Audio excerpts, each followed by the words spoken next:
Bayangkan ini bukan cerita orang lain.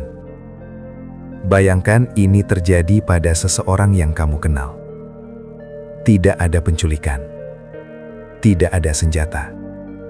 Tidak ada kekerasan di awal. Hanya satu pesan WhatsApp. Dari nomor yang tidak kamu simpan. Isinya terdengar sederhana. Bahkan masuk akal. Kerja online. Tanpa modal besar. Cukup like video YouTube. Sebagian orang menghapusnya. Sebagian lain membalas. Dan dari satu balasan itu, hidup mereka perlahan berubah. Karena yang mereka kira pekerjaan receh, ternyata adalah pintu masuk ke jaringan kejahatan lintas negara. Yang menjebak, memeras, dan dalam banyak kasus, memperbudak manusia. Cerita ini bukan fiksi, bukan karangan, dan bukan pula kasus tunggal. Ini adalah kisah nyata tentang bagaimana satu klik kecil bisa menyeret seseorang ke tempat yang tidak pernah mereka bayangkan. Inilah kisah sindikat penipuan online internasional berpusat di Kamboja dan telah memakan korban ribuan, mungkin jutaan orang di Indonesia dan negara-negara ASEAN lainnya. Tidak ada yang bangun pagi dengan niat menjadi korban kejahatan internasional. Mereka bangun seperti biasa, menyeduh kopi, mengecek ponsel, membuka WhatsApp, dan di antara pesan keluarga, grup kerja, dan notifikasi biasa, terselip satu pesan dari nomor asing. Isinya pendek, rapi, tanpa ancaman. Halo, kami dari tim promosi digital. Apakah Anda tertarik mendapatkan penghasilan tambahan dengan menyukai video YouTube? Bagi sebagian orang, pesan itu langsung dihapus. Namun bagi sebagian lainnya, pesan itu datang di saat yang paling tepat atau paling salah. Korban penipuan ini bukan orang bodoh. Mereka mahasiswa, karyawan, ibu rumah tangga, pekerja harian. Bahkan ada yang sudah paham internet. Yang membuat mereka rentan bukan kebodohan, melainkan kondisi. Ada yang sedang butuh tambahan uang. Ada yang baru di PHK. Ada yang terjerat cicilan. Ada yang hanya ingin penghasilan sampingan. Dan sindikat ini tahu persis siapa yang harus disentuh dan kapan. Mereka tidak mengirim pesan sembarangan. Nomor korban dikumpulkan dari database bocor, iklan lowongan kerja palsu, komentar publik di media sosial. Satu pesan dikirim. Jika dibalas, mereka lanjut. Tahap awal dibuat sangat sederhana. Korban diminta menyukai satu video, mengirim screenshot, lalu menunggu. Beberapa menit kemudian, uang benar-benar masuk. Bukan saldo palsu, bukan poin, tapi uang sungguhan ke rekening lokal Indonesia. 5.000, 10.000, 20.000. Jumlahnya kecil, namun efek psikologisnya besar. Karena di kepala korban, satu kalimat mulai terbentuk. Ini nyata. Dan disitulah pertahanan terakhir runtuh. Korban lalu dimasukkan ke grup Telegram. Isinya puluhan, lalu ratusan orang. Setiap hari ada yang mengirim bukti transfer, ucapan terima kasih ke admin, cerita berhasil tarik saldo. Padahal, sebagian besar akun itu bukan korban. Mereka adalah operator sindikat, akun bot, atau korban lain yang sudah terlanjur terperangkap. Tekanan sosial bekerja pelan-pelan. Saat orang lain terlihat sukses, kita merasa bodoh jika ragu. Dan saat itulah, admin mengirim pesan pribadi. Untuk mendapatkan tugas premium, diperlukan deposit awal. Kalimatnya selalu dibungkus rapi. Disebut modal kerja, dijanjikan dikembalikan, ditambah komisi besar. Nominal awal tidak besar, 100.000, 500.000. Dan karena korban sudah pernah menerima uang, deposit itu terasa aman. Setelah transfer, aplikasi internal dibuka. Di sana korban melihat saldo bertambah, grafik naik, angka yang membuat jantung berdebar. 10 juta, 20 juta, 50 juta. Masalahnya satu, saldo itu tidak pernah bisa ditarik. Saat korban mencoba menarik uang, sistem menolak. Admin menjawab dengan nada tenang. Perlu verifikasi. Saldo Anda terkunci. Harus upgrade level. Korban mulai curiga. Tapi di saat yang sama, mereka sudah terlanjur menanam uang. Dan manusia yang sudah rugi cenderung mengambil resiko lebih besar, bukan mundur. Ini bukan kebetulan. Ini desain psikologis. Pada tahun 2023-2024, Kepolisian Indonesia menerima ratusan laporan dengan pola yang sama. Modus like YouTube. Korban awalnya dibayar, lalu diminta deposit, uang hilang, kontak diputus. Dalam beberapa kasus, polisi berhasil menangkap perekrut lokal. Mereka bukan otak utama.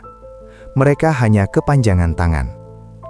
Orang-orang yang bertugas merekrut korban, mengarahkan transfer, dan jika perlu, menawarkan pekerjaan ke luar negeri. Dan di titik inilah, cerita berubah dari penipuan menjadi perdagangan manusia. Ketika korban sudah kehilangan puluhan juta rupiah, admin datang dengan solusi. Jika Anda ingin uang kembali, kami punya posisi kerja langsung. Gaji besar, legal. Lokasinya, Kamboja. Bagi korban yang sudah malu pada keluarga, takut melapor, dan kehabisan uang, tawaran itu terdengar seperti jalan keluar. Padahal, itulah jalan masuk ke neraka berikutnya. Tidak semua korban langsung berangkat ke Kamboja. Sebagian masih ragu. Sebagian mencoba meminjam uang. Sebagian menghilang, menutup ponsel, berharap mimpi buruk ini selesai. Namun bagi mereka yang sudah kehilangan terlalu banyak, rasa malu dan putus asa bekerja seperti borgol. Mereka tidak berani bercerita ke keluarga, tidak berani melapor ke polisi. Dan di kepala mereka, hanya ada satu pikiran. Kalau aku bisa kerja sebentar saja, uang itu bisa kembali. Di titik itulah, tiket pesawat dikirim. Keberangkatan mereka tidak dramatis. Bukan penyelundupan, bukan kapal gelap, bukan perbatasan hutan. Mereka berangkat secara legal, paspor asli, tiket pesawat asli. Bahkan ada penjemput yang berbicara bahasa Indonesia. Di Bandara Phnom Penh, atau kadang langsung menuju Sihanoukville, mereka dijemput dengan senyum. Selamat datang, perjalanan jauh ya? Mobil berjalan, keluar dari bandara, masuk jalan besar, lalu pelan-pelan menjauh dari pusat kota. Mobil berhenti. Di depan mereka berdiri pagar tinggi, kawat berduri, pos penjagaan. Tidak ada papan nama perusahaan, tidak ada logo, hanya satu gerbang besi besar yang perlahan ditutup dari belakang. Di saat itulah, ponsel diminta, prosedur kantor, paspor dikumpulkan untuk administrasi, dan tanpa suara keras, tanpa ancaman, korban sudah kehilangan kendali atas hidupnya. Hari pertama bukan kerja. Hari pertama adalah pengkondisian. Mereka dikumpulkan di ruangan besar. Ada orang Indonesia, Ada Vietnam, ada Thailand, ada Filipina. Semua wajah sama. Bingung, lelah, dan takut. Seorang supervisor berdiri di depan. Nada suaranya datar. Mulai hari ini, kalian bekerja untuk perusahaan. Target harus tercapai. Kalau tidak, ada konsekuensinya. Tidak ada kontrak. Tidak ada jam kerja jelas. Yang ada hanya target harian, hukuman, dan rasa takut.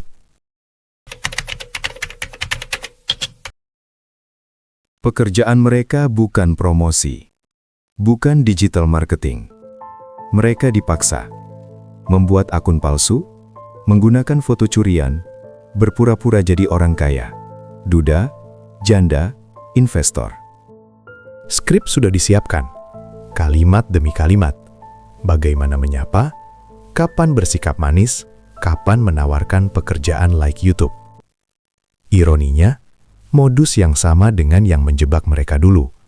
Dan targetnya seringkali orang Indonesia berbicara bahasa yang sama, punya masalah yang sama. Beberapa korban menangis saat sadar. Mereka tidak ingin menipu, tapi pilihan mereka hanya dua, menipu atau dipukuli. Setiap hari ada target. Jika tercapai, makan, tidur, sedikit tenang. Jika gagal, bentakan, tendangan, pukulan. Ada korban yang disetrum. Ada yang dikurung di ruangan gelap. Ada yang dipaksa berdiri berjam-jam. Dan semua itu dilakukan bukan oleh aparat, melainkan oleh sesama manusia yang bekerja untuk uang. Pada tahun 2023, media internasional dan Indonesia mulai menyorot kompleks scam di Sihanoukville, Kamboja. Puluhan WNI melapor, disikap, disiksa, dipaksa menipu online. Beberapa korban berhasil kabur dengan melompat dari lantai atas. Beberapa dibantu warga lokal. Beberapa diselamatkan lewat operasi diplomatik. Namun kesaksian mereka hampir selalu sama. Awalnya dari tawaran kerja online, like YouTube, deposit, lalu Kamboja. Pola yang identik. Mengapa mereka tidak melarikan diri? Pertanyaan ini sering muncul. Jawabannya tidak sederhana. Karena kompleks dijaga ketat, bahasa lokal tidak dikuasai, paspor disita, ancaman nyata ada di depan mata. Beberapa korban pernah melihat rekan dipukuli sampai pingsan, rekan dijual ke sindikat lain, rekan dipindahkan dan tidak kembali. Ketakutan bukan imajiner, ia nyata, dan ia efektif. Sindikat ini tidak berdiri sendiri. Ada operator lapangan, supervisor, manajer, pemilik modal. Banyak laporan menyebut, otak operasi bukan warga lokal, melainkan sindikat asing, dengan jaringan ke banyak negara. Server berada di luar negeri. Uang dicuci lewat banyak lapisan. Akun bank diganti terus-menerus.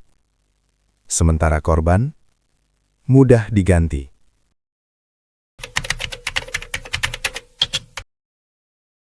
Bulan demi bulan berlalu. Beberapa korban mulai pasrah. Beberapa sakit. Beberapa depresi. Ada yang berpikir, mungkin aku memang pantas di sini. Dan itulah kemenangan terbesar sindikat ini. Bukan uang, bukan data, melainkan menghancurkan harga diri manusia. Tidak semua cerita dari tempat itu berakhir di ruang penyiksaan. Sebagian kecil berakhir di jalan gelap, dengan napas teremah dan satu keputusan nekat. Lari. Malam adalah satu-satunya sekutu. Lampu padam. Penjaga lengah. Hujan turun.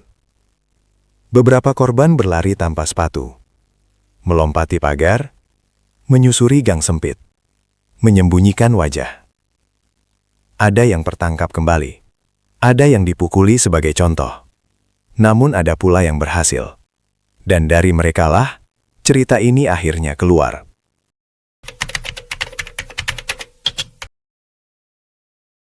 Korban yang selamat tidak langsung aman. Mereka tidak tahu harus kemana.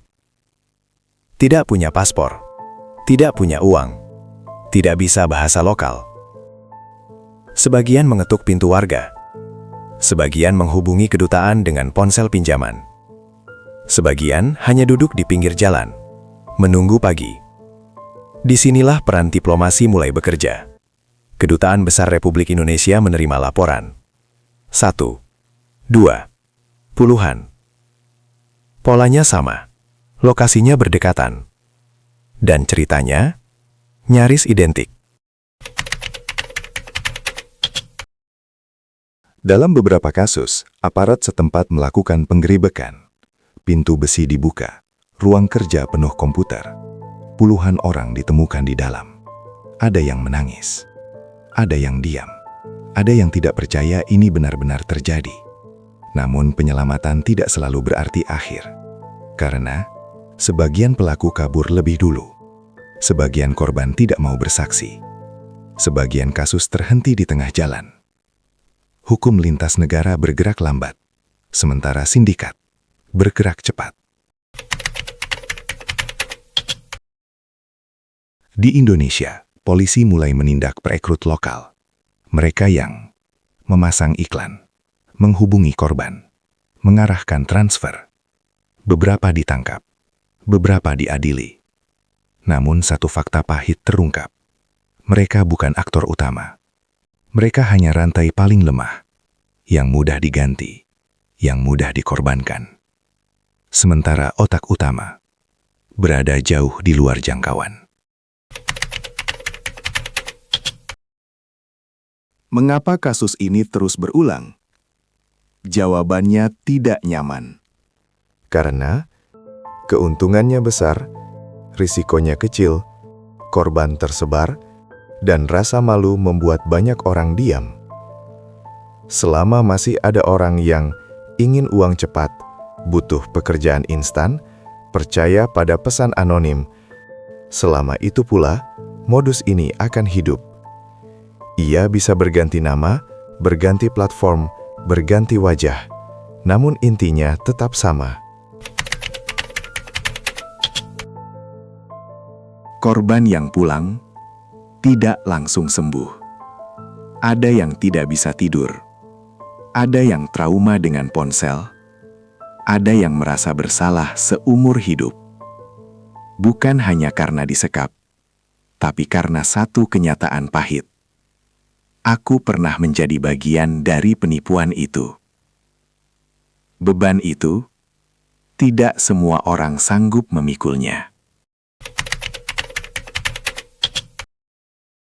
Jika kita tarik garis ke awal cerita, tidak ada senjata, tidak ada kekerasan, tidak ada ancaman. Hanya satu pesan, satu like, satu transfer kecil. Namun dari sanalah, rantai kejahatan ini bergerak, pelan, rapi, mematikan. Di era ini, penjara tidak selalu berdinding beton. Kadang ia berupa grup Telegram, aplikasi palsu, janji penghasilan instan. Dan pertanyaannya sekarang bukan lagi, apakah ini kejahatan nyata? Melainkan, jika pesan itu masuk ke ponselmu malam ini, apakah kamu akan mengenalinya? Kisah ini belum selesai. Sindikat ini belum hilang. Modus ini belum mati. Korban baru masih bermunculan. Dan selama masih ada yang percaya bahwa uang mudah datang tanpa resiko, cerita ini akan terus berulang. dengan nama berbeda, dengan korban baru, dengan luka yang sama. Itulah kisah sindikat penipuan internasional berpusat di Kamboja yang telah memakan begitu banyak korban dan masih terus berlangsung. Jika Anda menyukai pembahasan ini, tekan like dan bagikan ke teman-teman sebagai kontribusi Anda untuk mengedukasi lebih banyak orang agar terhindar dari korban penipuan online yang kian meresahkan. Bantu channel baru ini untuk berkembang dengan cara subscribe, tekan lonceng notifikasi, agar tidak ketinggalan pembahasan kasus-kasus kriminal nyata berikutnya. Sampai jumpa, tetap terjaga.